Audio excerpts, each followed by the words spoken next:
Railway station का एक आम सा दृश्य सोचिए। ट्रेन धीरे धीरे प्लेटफॉर्म से निकल रही है, लोग अपनी सीटों पर बैठ रहे हैं, कुछ लोग खिड़की से हाथ हिला रहे हैं। लेकिन इसी आम से लगने वाले दृश्य में कभी कभी ऐसी कहानियां छिप जाती हैं जो बहुत गहरी और गंभीर सच्चाइयों को उजागर करती हैं। बिल्कुल। आज हम एक ऐसी ही कहानी पर बात करने वाले हैं।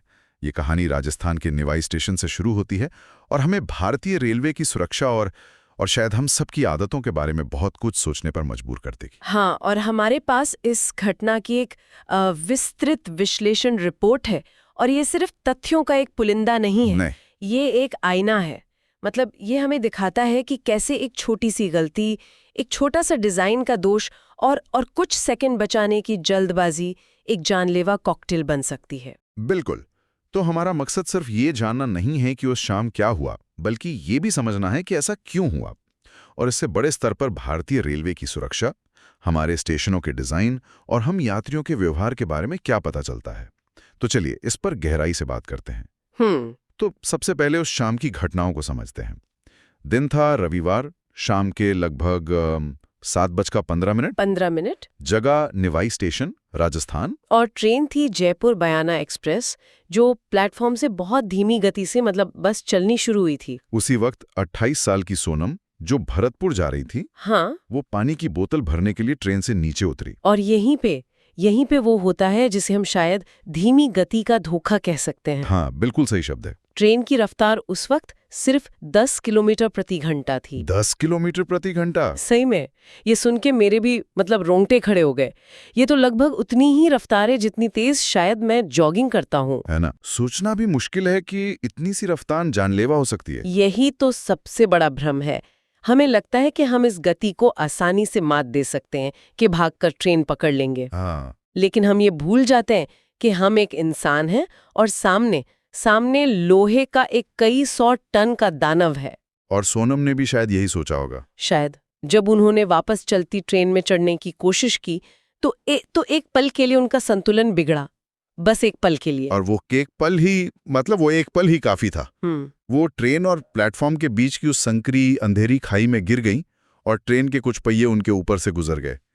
ये सोचकर ही डर लगता है। और यहाँ ये समझना जरूरी है कि ये कोई अनोखी या दुर्लभ घटना नहीं है।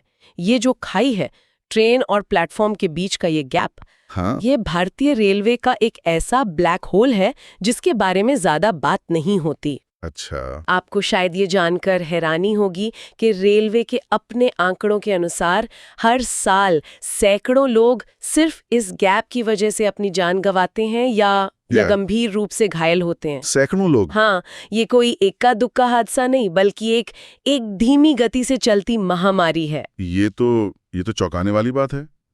हादसे के तुरंत बाद क्या हुआ? मैं कल्पना कर सकता हूँ कि वहाँ कैसा माहौल होगा। वहाँ राजकीय रेलवे पुलिस यानी जीआरपी तुरंत पहुंची। उन्होंने शव को अपने कब्जे में लिया और आगे की कार्रवाई शुरू की। और पोस्टमार्टम हुआ होगा? हाँ, डॉक्टर मुकेश समोता ने पोस्टमार्टम किया और जो रिपोर्ट सामने आई वो बहुत साफ थी। उसमें क्या लिखा था? रिपोर्ट के शब्द बहुत स्पष्ट थे। मौत क्रशिंग इंजरीज की वजह से तुरंत हो गई। Crushing injuries? हाँ, उनके बाएं कंधे और शरीर के ऊपरी हिस्से पर इतना ज्यादा दबाव पड़ा कि अंदरूनी अंगों को भारी नुकसान पहुंचा। मतलब बचने का कोई मौका ही नहीं था। ये एक क्षणिक घटना थी जिसका परिणाम स्थायी था। जांच की एक और बात जो मुझे बहुत परेशान कर रही है वो ये है कि सोनम के साथ जो यात्रा कर रहा था, उनका साथी, वो इस हादसे के बाद भी अपनी यात्रा पर आगे बढ़ता रहा। ये समझना थोड़ा मुश्किल है। ये वाकई जटिल है। पहली नजर में ये बहुत अजीब लग सकता है, लेकिन हमें उस व्यक्ति की मानसिक स्थिति को समझने की कोशिश करनी चाहिए। शायद वो सदमे में थे। बिल्कुल, हो सकता है वो गहरे सदमे में थे। शायद उन्हें समझ ही नहीं आ रहा था कि क्या करें। जब कोई अपने सामने इतना भयानक हादसा देखता है तो दिमाग अक्सर सुन्न हो जाता है। सही बात है। और ये उस पल में मनोवैज्ञानिक सहायता की तत्काल कमी की ओर भी एक बड़ा इशारा है। हम अक्सर शारीरिक चोटों पर ध्यान देते हैं, लेकिन मानसिक आघात को उसको नजरअंदाज कर देते हैं। ये सुनना ही बहुत भयानक है। मेरे मन में सबसे पहला सवाल यही आता है कि आखिर ऐसा हुआ कैसे? सिर्फ एक पल की चूक थी या इसके पीछे और भी कुछ था? आपका सवाल बिल्कुल सही जगह पर है। ये सिर्फ एक व्यक्ति की गलती नहीं थी। जब विश्लेषकों ने गहराई में जाके देखा तो उन्हें पता चला कि ये 4 अलग-अलग कारकों का एक जानलेवा संगम था। एक परफेक्ट स्टॉर्म की तरह। एकदम सही, एक परफेक्ट स्टॉर्म, जहां हर चीज गलत हो गई। 4 कारक, हाँ, वो क्या थे? पहला तो वही था जिसकी हमने बात की, ट्रेन की धीमी गति का धोखा। दूसरा और शायद सबसे अहम, प्लेटफॉर्म की सुरक्षा, या यूं कहें कि असुरक्षा। वो जानलेवा गैप। हाँ, वो गैप। छोटे स्टेशनों पर अक्सर इस गैप को लेकर कोई चेतावनी नहीं होती, कोई बैरियर नहीं होता। ये एक अदृश्य खतरा है जो हर रोज हजारों यात्रियों के सामने होता है। और तीसरा कारक, वो जरूर मानवीय व्यवहार होगा। हम सब ने लोगों को चलती ट्रेन में चढ़ते उतरते देखा है। हाँ, ये इतना आम हो गया है कि हम इसे खतरे की तरह देखते ही नहीं। बिल्कुल। ये हमारे सामूहिक व्यवहार का हिस्सा बन गया है। लंबी यात्राओं में लोग बोर हो जाते हैं, उन्हें लगता है कि कुछ सेकंड के लिए उतरने में क्या हर्ज है। और हम ट्रेन की गति और अपने संतुलन का गलत अंदाजा लगा बैठते हैं। सही बात है। हम भूल जाते हैं कि भौतिकी के नियम हमारी सुविधा के हिसाब से नहीं बदलते। और चौथा कारक है आपातकालीन प्रतिक्रिया। अच्छा। जीआरपी ने अपना काम किया, लेकिन जैसा हमने पहले कहा, उस हादसे के गवाह और सोनम के साथी के लिए कोई मनोवैज्ञानिक समर्थन नहीं था। सिस्टम ने शरीर को तो संभाल लिया, लेकिन सदमे में डूबे इंसान को उसे अकेला छोड़ दिया। तो अगर इन चारों को एक साथ देखें तो सवाल उठता है कि असली दोषी कौन? क्या ये सोनम की एक पल की गलती थी, या उस सिस्टम की जिसमें वो यात्रा कर रही थी? और यही इस पूरे विश्लेषण का सबसे जरूरी सवाल है। इसका जवाब ये या वो में नहीं है, इसका जवाब ये और वो दोनों में है। लेकिन एक मिनट, क्या हम यहाँ यात्री की जिम्मेदारी को कम आंक रहे हैं? नियम तो साफ है कि चलती ट्रेन से नहीं उतरना चाहिए। नहीं। क्या हम हर चीज के लिए सिस्टम को दोष दे सकते हैं? आपका सवाल बिल्कुल जायज है, और यही इस मामले की सबसे जटिल बात है।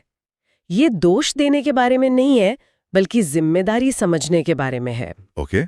यात्री की जिम्मेदारी अपनी जगह है और उसे नकारा नहीं जा सकता, लेकिन सिस्टम की भी जिम्मेदारी है कि वो ऐसा माहौल बनाए जहां गलतियां करना मुश्किल हो, और अगर गलती हो भी जाए तो उसका नतीजा मौत ना हो। बिल्कुल। तो सिस्टम के स्तर पर क्या कमियां थीं? कई थी। हाँ। पहली, चलती ट्रेन में चढ़ने उतरने को रोकने के लिए नियमों का उनका सख्ती से लागू न होना।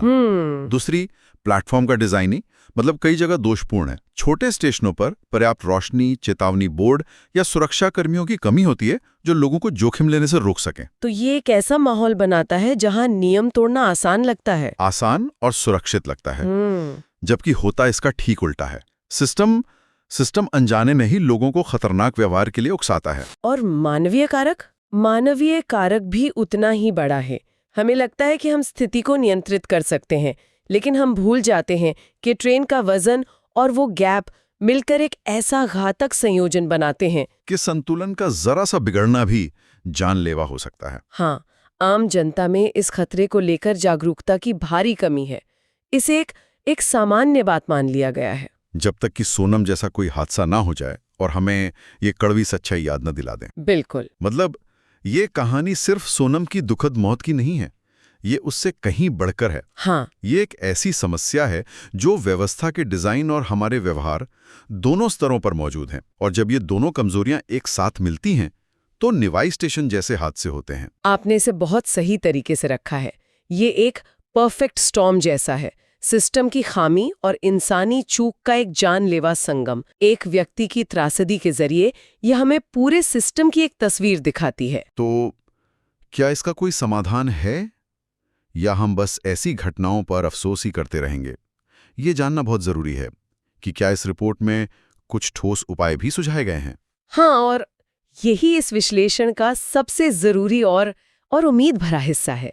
समस्या की पहचान करना एक बात है, लेकिन उसे सुलझाने के लिए कदम उठाना दूसरी। सही बात है। रिपोर्ट में 4 स्तरों पर बहुत ठोस निवारक उपाय सुझाए गए हैं। पहला क्या है? पहला और सबसे सीधा उपाय है प्लेटफॉर्म के डिजाइन में सुधार। और इसका मतलब ये नहीं है कि हमें देश के सारे स्टेशन दोबारा बनाने होंगे। नहीं। रिपोर्ट गैप फिलर्स लगाने का सुझाव देती है। Gap fillers? ये क्या होता है? ये रबर या किसी और लचीली चीज के बने होते हैं जो ट्रेन और प्लेटफॉर्म के बीच की खाई को भर देते हैं। अच्छा। ये एक बहुत ही सरल लेकिन प्रभावी तकनीक है। सोचिए, अगर उस शाम निवाई स्टेशन पर ये गैप फिलर्स लगे होते तो शायद सोनम का पैर फिसलने के बाद भी वो उस जानलेवा खाई में गिरने से बच जाती। बिल्कुल, एक छोटा सा बदलाव एक जिंदगी बचा सकता था। इसके अलावा छोटे स्टेशनों पर बेहतर रोशनी और जमीन पर चमकीले रंग से चेतावनी की लाइनें बनाना भी जरूरी है ताकि खतरा वो साफ साफ दिखाई दे। ये तो बहुत प्रैक्टिकल सुझाव है। डिजाइन के अलावा दूसरा उपाय? वो जरूर जागरूकता से जुड़ा होगा। बिल्कुल, और ये शायद सबसे चुनौतीपूर्ण लेकिन सबसे प्रभावी उपाय है। सिर्फ पोस्टर लगाने से काम नहीं चलेगा। नहीं। स्टेशनों पर लगातार घोषणाएं होनी चाहिए, और वो भी ऐसी भाषा में जिसे हर कोई समझे, जैसे एक बहुत ही सीधा और स्पष्ट संदेश। क्या? जब तक ट्रेन पूरी तरह से रुक न जाए, कृपया चढ़े या उतरे नहीं, आपकी जान कीमती है। हाँ, ये बहुत जरूरी है। इस लाइन को बार बार दोहराने से ये लोगों के दिमाग में अच्छी तरह बैठ जाएगी, उनकी आदत का हिस्सा बन जाएगी। एक ऐसी घोषणा जो शायद सोनम को उस दिन ट्रेन से उतरने से रोक सकती थी। डिजाइन और जागरूकता के बाद तीसरा उपाय क्या? तीसरा है संचालन संबंधी उपाय, यानी रेलवे के काम करने के तरीके में बदलाव। इसका क्या मतलब है? इसका मतलब है कि रेलवे को ये सुनिश्चित करना होगा कि ट्रेनें यात्रियों के सुरक्षित चढ़ने उतरने के लिए पर्याप्त देर तक रुके। अक्सर समय सारणी का दबाव इतना होता है कि ट्रेनें बस कुछ सेकंड के लिए ही रुकती हैं, जिससे भगदड़ की स्थिति बन जाती है। हाँ, अगर निवाई स्टेशन पर ट्रेन सिर्फ 30 सेकंड और रुकती तो शायद सोनम आराम से पानी भरकर वापस चढ़ जाती, और ये हादसा कभी होता ही नहीं। इसमें प्लेटफॉर्म स्टाफ की भूमिका भी अहम होगी, है ना? बहुत ज्यादा, खासकर व्यस्त समय में छोटे और मध्यम स्टेशनों पर प्लेटफॉर्म स्टाफ की तैनाती बहुत जरूरी है। एक यूनिफॉर्म में मौजूद व्यक्ति की उपस्थिति ही लोगों को नियम तोड़ने से हतोत्साहित करती है। वो लोगों को निर्देश दे सकते हैं, मदद कर सकते हैं। बिल्कुल। और चौथा और आखिरी उपाय वो है आपातकालीन तैयारी को बेहतर बनाना। इसका मतलब सिर्फ हादसों को रोकना ही नहीं है, बल्कि अगर कोई हादसा हो जाए तो उससे बेहतर तरीके से निपटना भी है। हाँ, जैसे त्वरित प्रतिक्रिया टीमों का गठन जो कुछ ही मिनटों में मौके पर पहुंचकर जरूरी मेडिकल सहायता मुहैया करा सके। और इसमें वो मनोवैज्ञानिक समर्थन वाला पहलू भी शामिल है जिसकी हमने पहले बात की थी। बिल्कुल, गवाहों और पीड़ितों के परिवारजनों के लिए तत्काल परामर्श या काउंसलिंग की सहायता उपलब्ध कराना, ताकि सोनम के साथी जैसे किसी व्यक्ति को उस भयानक अनुभव के साथ अकेले न जूझना पड़े। ये आपातकालीन प्रतिक्रिया का एक मानवीय पहलू है जिसे अक्सर अनदेखा कर दिया जाता है। तो आज की इस बातचीत से ये साफ है कि नेवाई स्टेशन पर हुआ हादसा सिर्फ एक दुखद दुर्घटना नहीं, बल्कि भारतीय रेलवे के सामने मौजूद बड़ी चुनौतियों का एक प्रतीक है। ये हमें छोटे स्टेशनों पर बुनियादी ढांचे की कमियों और हम यात्रियों के बीच जोखिम भरे व्यवहार दोनों के बारे में गहराई से सोचने पर मजबूर करता है। बिल्कुल, और जो मुख्य बात निकल कर आती है वो ये है कि समाधान के लिए दोनों मोर्चों पर एक साथ काम करने की जरूरत है। सिर्फ यात्रियों को दोष देने से या सिर्फ रेलवे की आलोचना करने से कुछ नहीं होगा। हाँ। यात्रियों के व्यवहार में बदलाव लाना होगा, और साथ ही साथ रेलवे को अपने बुनियादी ढांचे में ऐसे संरचनात्मक सुधार करने होंगे जो इंसानी गलतियों को जानलेवा बनने से रोके। एक के बिना दूसरा अधूरा है। ये एक साझा जिम्मेदारी है। अंत में सुनने वालों के लिए एक विचार छोड़ जाते हैं। हम अक्सर सुरक्षा नियमों को मतलब एक असुविधा के रूप में देखते हैं, है ना? हाँ, अक्सर। चाहे वो कार में सीट बेल्ट पहनना हो, हेलमेट लगाना हो, या फिर रेलवे प्लेटफॉर्म पर खींची हुई पीली रेखा के पीछे खड़ा होना। हमें लगता है कि इससे हमारा समय बर्बाद हो रहा है या ये बेवजह की बंदिश है। ये घटना हमें सोचने पर मजबूर करती है।